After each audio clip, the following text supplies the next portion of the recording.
Good morning students.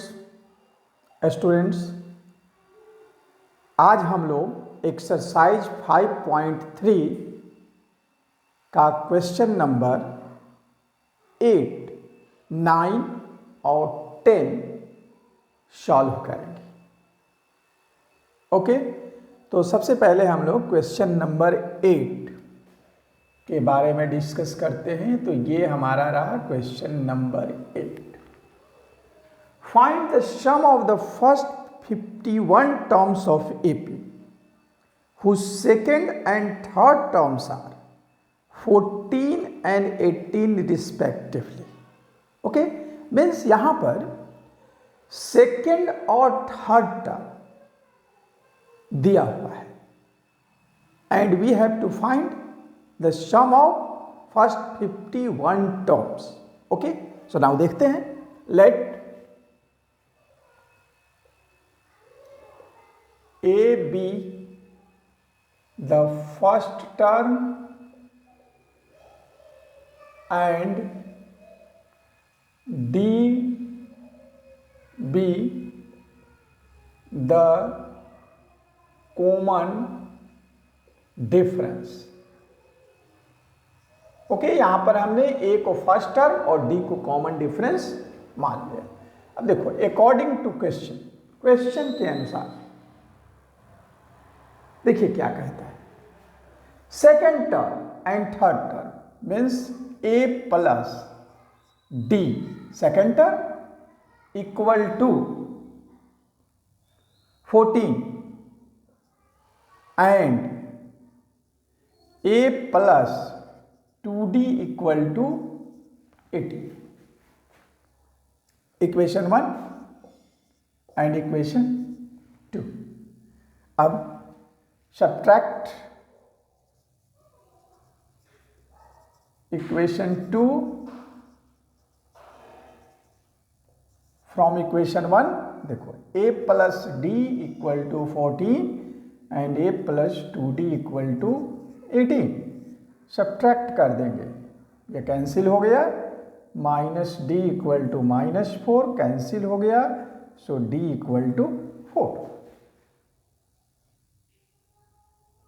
अब यह d हमारा 4 आ गया। अब a निकाल लेंगे, तो a plus 4 equal to 14, so a equal to 14 minus 4 equal to 10। So a हमारा 10 आया और d 4 आ गया। सो देयरफॉर अब S51 equal to n/2 51/2 into 2a means 2 into 10 plus n-1 51-1 into d means 4. So then implies S51 equal to 51/2 into 20 plus 54 ja 200. Okay, so this is equal to 51/2 into 220. So from 2 110।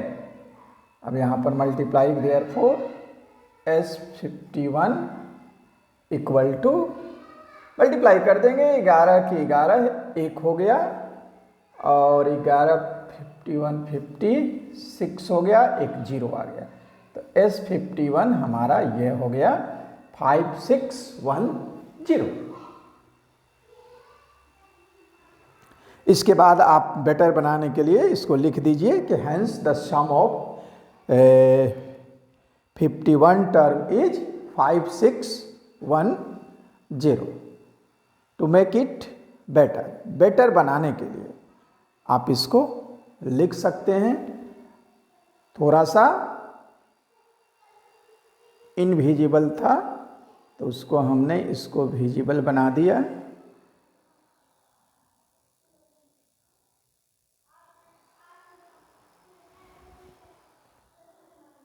ठीक है, चलिए visible हो गया। अब आते हैं हम लोग क्वेश्चन नंबर 9 की तरफ। देखिए 9 यहां पर हम लोग कर देते हैं, ठीक है, कोई दिक्कत। अब देखते हैं कि 9 हमारा क्वेश्चन क्या कहता है। तो 9 कहता है the sum of first 7 terms of an AP is 49 and 17 term is 289, find the sum of n terms. n terms हमें निकालना है।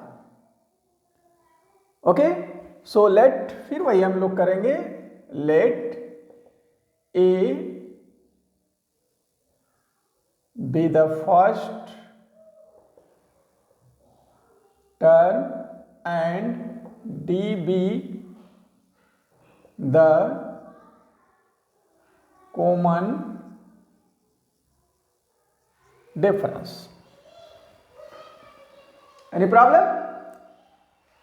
अब अकॉर्डिंग टू क्वेश्चन यहां भी आ जाते हैं। देखिए क्या कहता है, H7 equal to 49, so then implies S7 means n by 2, 7 by 2 into 2a plus 7 minus 1 into d equal to 49। अब अगर चाहोगे तो इससे ये डायरेक्ट हम लोग कैंसिल कर सकते हैं, लेकिन एक स्टेप और चले जाते हैं। 7 by 2 into 2 कॉमन ले लो, तो यहाँ पर हमें मिल जाएगा, ध्यान से देखो, a प्लस 60 था तो 3d मिल जाएगा, i इक्वल टू ये मिल जाएगा 49।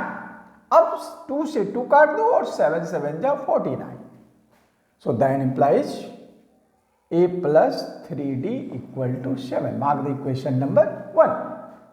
ये हमारा इक्वेशन नंबर 1 मिल गया। अब इसी तरह से हम लोग आते हैं S17 equal to 289, so 17 by 2 into 2a plus 17 minus 1 into d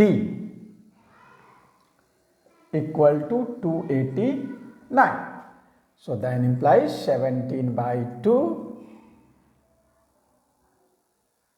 into 2 common यहां भी ले लेंगे तो यहां भी a प्लस 8d हो जाएगा, i इक्वल टू 289, 2 2 2 और 17 से ये 17 टाइम्स में, तो यहाँ a plus 8d equal to 17। ये सेकंड इक्वेशन आ गया। अब क्या है, हमें सॉल्व कर देना है, दोनों को आराम से सॉल्व करेंगे और सॉल्व करके जो आंसर आएगा उसके अनुसार हमें क्या करना है कि फिर n terms, sum of n terms निकालना है। तो निकालेंगे सबसे पहले, यहाँ पर देखते हैं कि a plus 3d equal to 7 and a plus 8d equal to 17 minus minus ये कैंसिल हो गया, minus 5d equal to minus 10, so d equal to 2। देखो ध्यान से, d हमारा 2 आ गया। ये देखो यहाँ पर, यहाँ से थोड़ा सा हम लोग स्पेस ले रहे हैं, तो देखिए d इक्वल टू हमारा 2 आ गया। अब किसी एक इक्वेशन में a plus 3 into 2 equal to 7, so a equal to 7 minus 6 equal to 1, तो a हमारा 1 आ गया। Any problem? सो देयरफॉर अब देखो Sn equal to n by 2 into 2a plus n minus 1 into D, यह फार्मूला होता है। अब यहाँ पर पुट कर देंगे n के जगह n by 2 into 2a 2 into 1 plus n minus 1 into D, D means 2। देखिए पुट कर दिए n बाई 2 इंटू, यहाँ पर देखो 2 प्लस 2n माइनस 2, यहाँ देखो 2 से 2 cancel, so n by 2 into 2n, 2 से 2 cancel, n square. So therefore Sn equal to n square. Hence the sum of n term is, hence the sum of n terms is n square. is sum of odd numbers, first n odd numbers. यानी ये जो question दिया हुआ था वो generally based odd number based question था. Understood? सो ये हो गया हमारा क्वेश्चन नंबर 8 और 9. अब हम लोग 10 की तरफ चलेंगे. ओके, अब देखो क्वेश्चन नंबर 10 क्या कहता है. तो 10 में कहता है कि show that a1 a2 a3 dot dot an form an AP where an is defined as. अब देखो an का कोई फॉर्मूला दिया हुआ है, तो क्या दिया हुआ है सबसे पहले हम यहां लिख लेते हैं. an इक्वल टू दिया हुआ है 3 + 4n. ध्यान से देखो 3 + 4n. तो यहां हम क्या करेंगे, putting n equal to 1, a1 यानी first term equal to 3 + 4 × 1. So 3 + 4 equal to 7. a2 putting n equal to 1 2 3 4 respectively. ये सब कर दिए. अब a2 equal to 3 + 4 × 2. So 3 + 8 equal to 11. a3 equal to 3 + 4 × 3. So 3 + 12 equal to 15. a4 निकाल लेते हैं. 3 + 4 × 4. So this is equal to 3 + 16 equal to 19. अब dot dot जितना निकालना है उतना हम लोग निकाल सकते हैं, डोंट वरी. ओके, अब देखो a2 - 11 equal to 11 - 7 equal to 4. a3 - a2 equal to 15 - 11 equal to 4. a4 - a3 19 - 15 equal to 4. देखो यहां से ये सारे जो हैं वो सेम आ रहे हैं. सो यहां पर लिखेंगे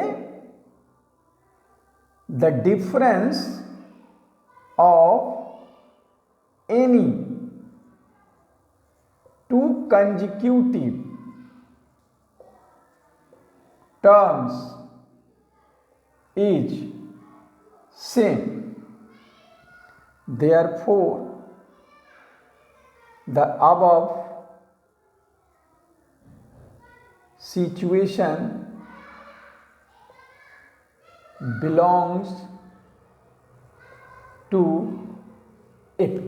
ये AP में है, क्लियर हो गया. अब AP में है तो देख लेते हैं कि क्या निकालना है. Find the sum of the first 15 terms. So A equal to 7, D हमारा है 4. So therefore S15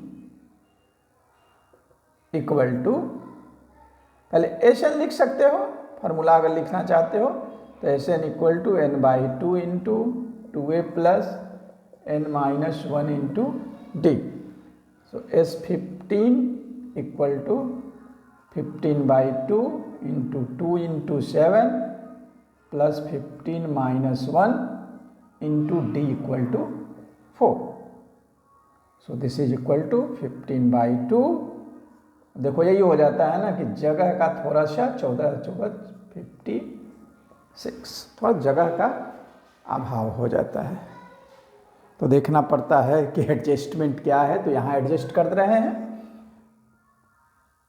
so S15 equal to 15/2 into 6 4 10 5 70 cut जाएगा 35 से। सो S15 इक्वल टू, अब यहाँ पर मल्टीप्लाई कर देना है, कोई प्रॉब्लम नहीं है। 15 पचे 75 की 5, बाकी हाथ में 7, अब 15 तिया 45 और 7 525।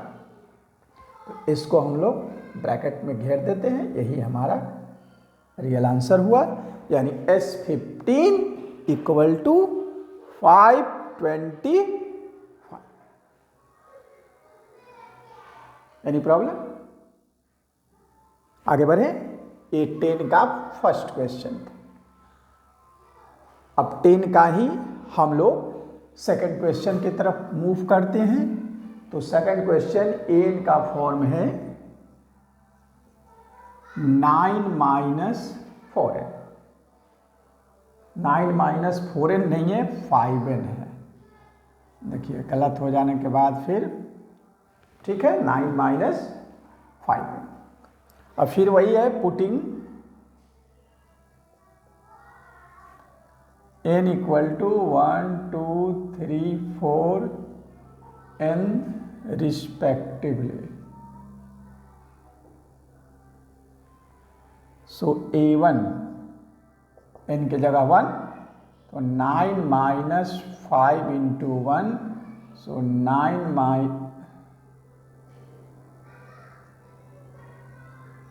5 equal to 4। Okay, A2 equal to 9 - 5 into 2, so 9 - 10 equal to -1।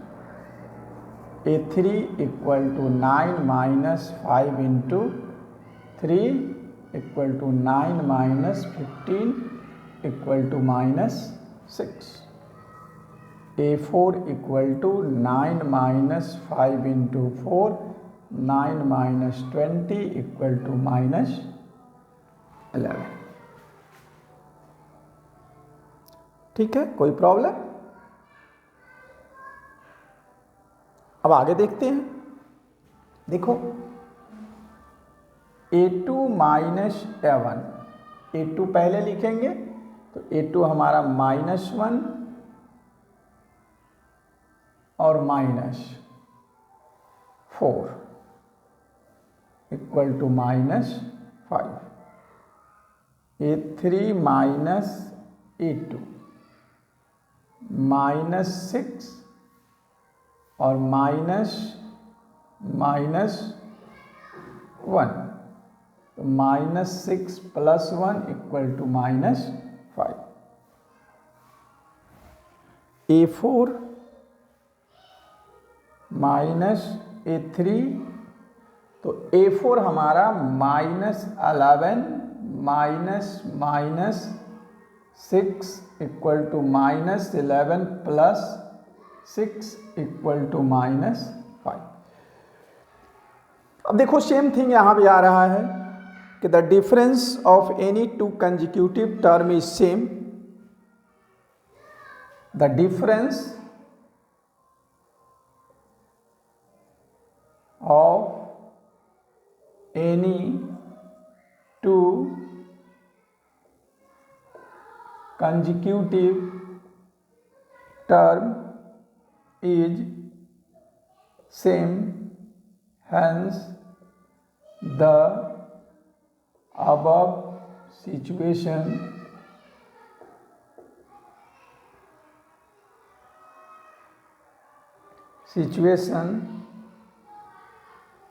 Belongs to AP. यह एपी में है।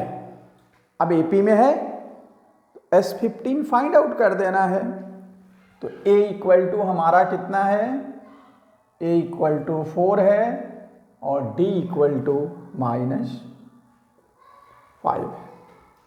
सो देयरफॉर S15 इक्वल टू, अब यहाँ डायरेक्ट फॉर्मूला लिख दे रहे हैं, n/2 यानी 15/2 इंटू 2 इंटू 4 प्लस n-1 यानी 15 - 1 into -5। So this is equal to 15/2 into 8 और ये देखो -70 हो जाएगा, बिल्कुल -70 होगा यहाँ पर। So this is equal to, अब यहाँ से थोड़ा सा हमें लगता है कि आसपास जाना पड़ेगा कि